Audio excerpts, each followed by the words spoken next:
Untuk kasus berikut ini, saya meminta izin dulu sama semua pecinta hewan terkhusus anjing dan hanya mencoba menceritakan dari sudut pandang orang ketiga saja.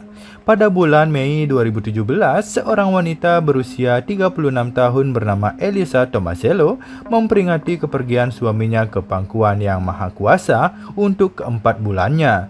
Dulunya wanita ini tinggal bersama lelaki yang dinikahinya sejak 2014 bernama Pietro di kota Serravalle yang berada di Republik San Marino.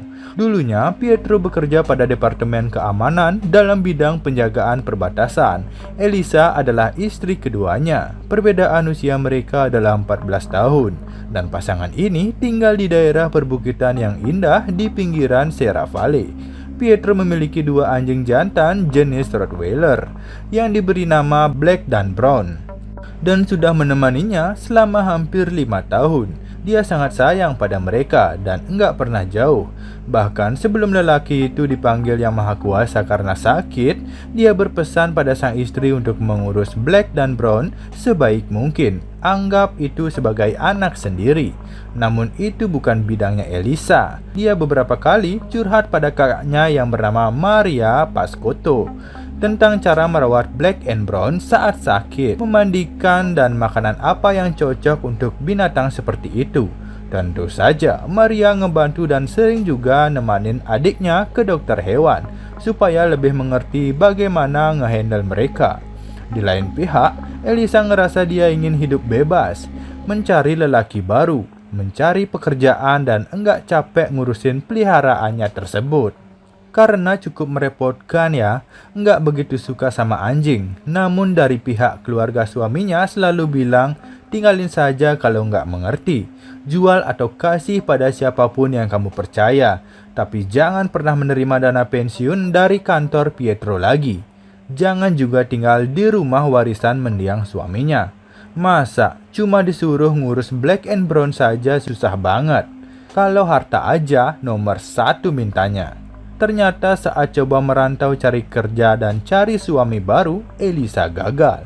Hingga terpaksa pulang dan mengurus hewan-hewan tersebut. Pertengahan bulan Mei 2017, ternyata Black and Brown menunjukkan gelagat yang cukup aneh di mata Elisa. Mereka menggonggong sepanjang hari, enggak ada henti. 24 jam enggak jelas kenapa. Mau keluar rumah aja bawaannya, tapi dilarang sama dia soalnya capek nyariin kalau udah sore. Bahkan Black and Brown suka naikin sebuah boneka yang ada di ruang tamu dan terkadang naik-naikin paha Elisa. Hal ini diceritakan langsung sama kakaknya dan Maria juga kurang tahu mengenai hal tersebut. Bawa saja ke dokter hewan, kata Maria. Namun Elisa mikir, udah boros beli makanan buat mereka. Ntar kalau dibawa ke dokter malah nambah pengeluaran. Akhirnya Elisa memutuskan membiarkan Black and Brown terkurung di dalam rumah. Lagian takut ntar keluar malah menggigit atau gangguin anak orang. Bisa nambah boros lagi. Sampai 2 hari kemudian, pada Selasa malam 23 Mei 2017, wanita itu mandi dan setelahnya beristirahat tanpa pakaian sehelai pun. Dia telanjang di sana dan ini udah menjadi kebiasaan dirinya karena toh nggak ada siapa-siapa di rumah. Elisa ngidupin pemanas dan segera tidur tanpa menggunakan selimut. Sempat terlelap selama kurang lebih 2 jam. Mendadak dirinya ngerasa ada yang basah di area wajah dan lehernya hingga terbangun dan sadar. Si Black mencoba menggigit pipi serta lehernya. Dan tubuh hewan itu cukup kuat untuk melawan dorongan dari tangan Elisa. Yang anehnya lagi, dia ngerasa sedikit perih pada area kewanitaannya. Sampai baru sadar si Brown telah memasukkan batangnya ke daerah kewanitaannya Elisa. Keadaannya digambarkan kurang lebih seperti itu.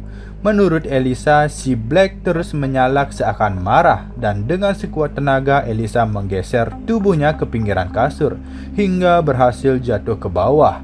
Black and Brown melompat mundur. Elisa mengambil payung dan pemantik untuk membuat kedua hewan itu mundur. Kemudian dia langsung lari keluar kamar dan mengunci Black and Brown di ruangan itu. Setelahnya menelpon sang kakak Maria serta pihak kepolisian. Ini menjadi trauma besar bagi Elisa. Bahkan kemudian menyalahkan pihak keluarga mendiang suaminya yang nyuruh untuk terus menjaga Black and Brown. Sampai akhirnya dua hewan itu dibawa ke pusat pemeliharaan hewan liar dan dengar-dengar telah diadopsi oleh pemilik baru yang merupakan anggota kepolisian. Dari keterangan yang disampaikan juga bahwa gelagat aneh yang ditimbulkan Black and Brown kemarin karena mereka memasuki masa birahi dan ingin kawin. Namun di sekitar rumahnya nggak ada betina yang bisa dibawa.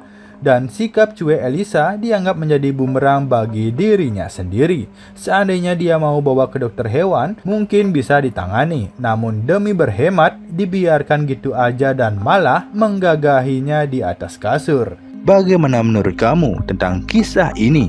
Tulis pendapatmu di kolom komentar ya guys.